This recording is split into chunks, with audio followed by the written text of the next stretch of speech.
Happy Friday, everyone. Meteorologist Kaitlyn McGrath here with a forecast update as we head into the weekend. I wish I had better news, but we are still tracking a powerful nor'easter that will bring a little bit of everything by Sunday, starting off as snow, transitioning to sleet and possibly some freezing rain, and then just cold rain. And on top of that, some significant wind Sunday into Monday. So we do want to start off with our current advisories. We have a winter storm watch in effect for most of the area, really areas along and west of 95, that light yellow shading. That's where we have a winter storm watch. And I was talking about this earlier this evening on the news. You see that shading of white for areas to our south and west. That's where we have a winter storm warning in effect. Now, I will not be surprised if we see that winter storm warning expand a little bit farther to the north, really right along the 81 corridor. That's where I think we're going to see the worst of the weather as we head through Sunday night and into Monday morning. Significant snow accumulation, gusty winds.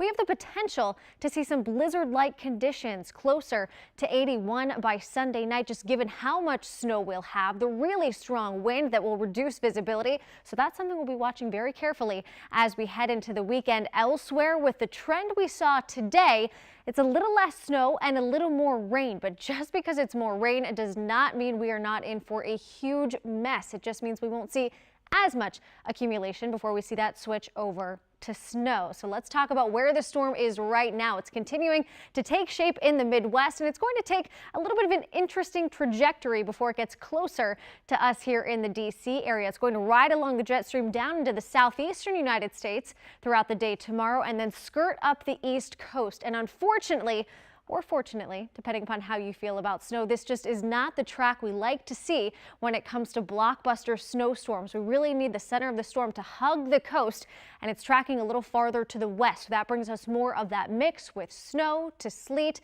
and even rain. So let's take you hour by hour using FUTURECAST. And I do want to start with tomorrow morning, because tomorrow going to be a great day to get plans and preparations in place. I do think this is a storm you need to prepare for. It might not be a whole lot of snow, but with the wind, we have really big power outage concerns Sunday night into Monday morning. And like we've been talking about all day today, the wind, it stays really strong throughout the day on Monday. So I think power restoration is going to take some time. So you want to take a few minutes throughout the day on Saturday. Even the first half of Sunday will be fine for preparation to make sure you have your non-perishable items, any medications, flashlights, candles, anything you need to help you get through a potential power outage for Sunday into Monday. So here we are tomorrow morning. It is a cold start to the weekend. Temperatures will start off in the upper teens and low 20s, but subtract about 10 degrees from the number that you see there. That's what it will feel like with the wind chill. Wind stays breezy tomorrow, coming in from the north, sustained between about 5 to 15 miles per hour,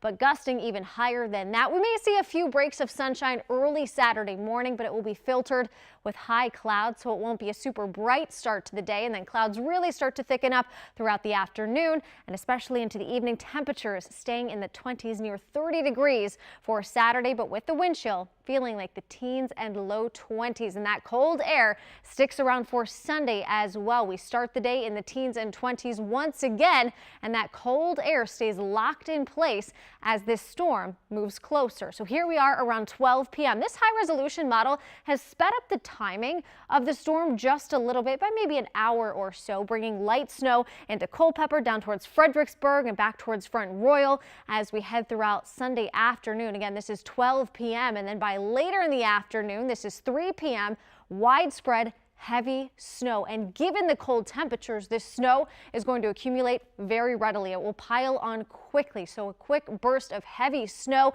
It looks pretty light at the onset given the temperatures being so cold, but as we start to see those temperatures rise, notice 32 degrees in La Plata, 33 in Annapolis, 30 in D.C. The consistency of the snow will get a little heavier and wetter, and that's when we start to worry about snow clinging to trees and power lines. You add on top of that the gusty wind, enter the power outage concern. But notice down towards Patuxent River, down towards Tappahannock, we already see that transition over into rain, and we'll see that rain snow line push farther to the north as we head throughout the evening. This is 6 p.m. Heavy rain falling from Fredericksburg back towards La Plata. You can see that transition starting to happen in D.C. as well, and then eventually later Sunday night, just about everyone to the east of 81 is seeing this rain. And notice we have a few dry slots. Models have been picking up on that over the past couple of days. So we might see a little break in the rain later Sunday night, but elsewhere it is pouring. The wind really starts to whip, and out towards Romney, Luray, down towards Staunton, it is still snowing at a really good clip. That snow will pile on as we head throughout the evening and even into the overnight hours. But this is right around 2 a.m. The storm flies out of here Monday morning after leaving a significant mark across the area. And as it pulls away, we'll still see a little bit of moisture. I think for the most part, we're talking about some flurries, maybe a few sprinkles or a few sleet pellets by early Monday morning. But this is 7 a.m. We already start to see some clearing, but the wind will stick around throughout the day on Monday, really into Tuesday. It's not until later Tuesday afternoon when the wind really starts to diminish. So how much snow are we talking about? I did lower the snowfall totals today with the trend a little bit farther to the west, but like we've been saying all week long, if this wiggles farther to the west or back to the east, we could see these snowfall totals change. But right now, I do feel good about 2 to 4 inches for Metro DC and the surrounding counties. But notice as you head towards Prince George County, less snow accumulation expected, more of a rain event. So a coating to maybe 2 inches of snow. But keep in mind, we're going to see that transition to heavy rain. A lot of this is going to wash away where we see very little accumulation. Areas like DC, I think it just gets slushy and really icy as we head towards Sunday night. So plan to be off the roads if you can starting Sunday afternoon, because the snow again will pile on really quickly, rapid accumulation as we head throughout the afternoon and evening, and then it gets slushy and icy and just really messy as we head through the overnight hours. Now notice there's a really sharp gradient in 2 to 4 inches to 4 to 8 inches, and then even 8 to 12 inches of snow, and more than a foot of snow is possible for areas especially to the west of I-81. So take a look at the map, find your town. That's how much snow we're talking about where you live. But I do think this is going to be very difficult snow to get an accurate measure of, because we're going to see that flip over to rain, and that will compress the snow, wash some of it away. It's just going to be a mess. Now, a lot of folks also wondering about that ice concern. Thankfully, with the trends today, I think it's more of a snow to rain event. I think the threat for sleet and freezing rain has gone down substantially. That being said, a light glaze possible as we head through Sunday night and again into Monday morning. So again, here's a look at those snowfall totals across the area. The farther west you go, the more snow you can expect. Hagerstown down towards Martinburg and even Winchester are right on that rain snow line. And again, a move a few miles in either direction for the center of the storm would mean less or more snow. But right now, I do think this is a good idea of what we can expect in terms of accumulation given the current track. So let's talk a little bit more about the wind. And of course, as we've been doing these live streams over the past several evenings, just post your questions in the comments and I'll go through and read as many of them as I can once we wrap this up. But we do want to talk about the wind threat, because you'll notice the wind if you're out late this evening and throughout the day tomorrow. It's breezy, but nothing compared to the strong wind heading our way on Sunday as this coastal storm approaches. So throughout the day, a noticeable breeze from the north and east, but this is right around 11 o'clock. That's when we start to see the strongest wind gusting 30 to 40 miles per hour. Locally stronger wind gusts possible as well. Some of our models hinting at wind gusting 50 to even 60 miles per hour. I think that's on the far high end of things. But again, if we do see a shift a little farther to the west, we could see some stronger wind gusts. But generally, I think winds gusting 30 to 40 miles per hour from late Sunday evening into early Monday morning is a safe bet. So that's when we can expect to see the most power outages occur. I do think they will be scattered to even widespread, especially where we see that heavier snow accumulate and really cling to trees and power lines. So before you go to bed on Sunday, you need to prepare to potentially wake up without power on Monday and be without it for a period of time. Keep in mind that crews can't get up in the bucket trucks if it's still gusting 30 to 40 miles per hour throughout the day on Monday. So the restoration efforts could take some time until this wind is finally out of here come Tuesday afternoon and really into the evening. So here's the takeaway right now. Today, the trend was a push farther to the west. Could that change over the next several days? Absolutely. We'll have to keep an eye on where the storm is as it approaches the mid-Atlantic. Right now, again, still in the Midwest, going to take a big swing to the southeast. So a track in either direction could change the impacts, but all in all, I think a big slushy mess is still likely. No matter how much snow you get, no matter how much rain you get, it is still going to be a very powerful storm, packing a big punch with wind gusts as well as we head from Sunday night and into Monday morning. So I'm going to go back. I'm going to put it on the snow accumulation map because we know snow. That's where a lot of these questions come. So again, you can find your town, take a look at how much snow you can expect where you live, but take those totals with a grain of salt, because once we bring in the sleet, that will compress the snow. The rain will wash some of it away. But as the snow falls, I do think generally this is how much snow we can expect. So let's take a minute, look at some of your questions.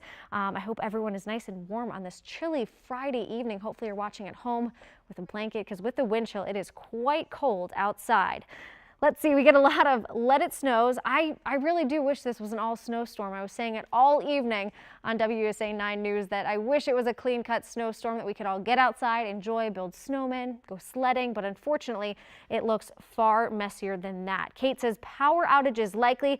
I really do think they are. Now, where we'll see the most power outages right now, I would say areas along and just to the east and west of the 81 corridor where we will see that higher snow accumulation. That's also where we have the greatest potential if we see a period of freezing rain. I think it will be closer to that rain-snow line. And again, that will be right along the 81 corridor as well. But everyone will see the gusty wind. And keep in mind, we've had 2 pretty significant snow events so far this season. So a lot of trees are already compromised and weakened. It won't take a whole lot for power lines and trees to come down once we start to see that wind picking up.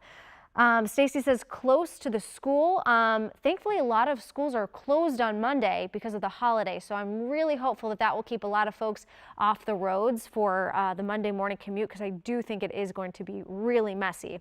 Pamela's asking how much is DC going to have? DC really falling under that 2 to 4 inch range. I think it will be closer to around 2 inches for Metro DC, and a lot of it will wash away pretty quickly once we see that transition over to rain, because it will be a pretty significant amount of rain. If you live in an area, especially south and east of DC, where you get a good clip of rain and it really comes down for a period of time and you see street flooding, basement flooding, you can probably count on that for Sunday night. The rain does look pretty heavy at times. Let's see. Muskiki asking, will the rain wash it away? A lot of it, yes. But areas where you get 4 to 8 inches or even 2 to 4 from Manassas down towards Culpeper, Orange, back towards Martinsburg, I think it's going to be more slush than completely washed away. Where we see less accumulation, especially for areas east and south of DC, that's where I do think the rain will do a lot of the work in terms of washing the snow away late Sunday night. And that's where the transition happens a little bit earlier, around 6 or 7 o'clock as well. Let's see, Susie says hers was out for 20 plus hours during the storm, talking about her power. Oof. I hope it stays on for you. But again, this is a storm where you do want to take the time, make sure you are prepared just in case you do lose power, because I do think there'll be prolonged power outages, pretty similar to what we saw with the last storm. But we know that Dominion Energy and a lot of the power companies are a little better prepared. We've had some time to really fine tune this storm. Kristen says, are the roads anticipated to be icy even after the rain on Monday? I do think where we see some of that accumulation before the rain, it's going to be pretty slushy, and temperatures look fairly cold on Monday, especially Monday morning. So flash freezing is possible early on Monday. So I would bank on icy roads like we've been saying so far with all of the winter storms so far this season. If the roads look wet and the temperature reads below 32 degrees, treat it as if it is black ice, because it very well may be, and I do think that will be the case come Monday morning. Ashley says, how will Tuesday be for travel? I think by Tuesday, things are just fine. Temperatures look a little bit warmer. Crews will have had time to clean things up and hopefully lay some treatment down if we do see any refreezing Monday morning. Teresa says, how about Hartford, Connecticut, my old stomping grounds? I do think Connecticut's going to get a little bit of snow, but much like us, this trend farther to the west means a little bit more of a rain and wind event for my friends in Connecticut as well. Closer to the Massachusetts state border, you might get a little bit more snow. All right, you guys, some great questions coming in here, and coming up on the news at 11 o'clock tonight, we're actually going to continue answering your questions. So maybe you watch this after the fact and you don't see it live. Feel free to post your questions in the comments below, or if you're watching on YouTube, you can post them on social media. We're going to answer as many questions as we can before the show, but we also have new model data coming up right before 11 o'clock, so I will have the very latest storm track. Hopefully not an update to this total. Hopefully our totals stay the same and there's not a big shift in the storm track, but certainly something we'll keep an eye on and have an update for at 11 p.m. Keep posting your questions in the comment. I will get back to as many of you as I can. I hope you are all safe over the weekend. Bundle up before you head outside tomorrow, and if you can, just stay home on Sunday.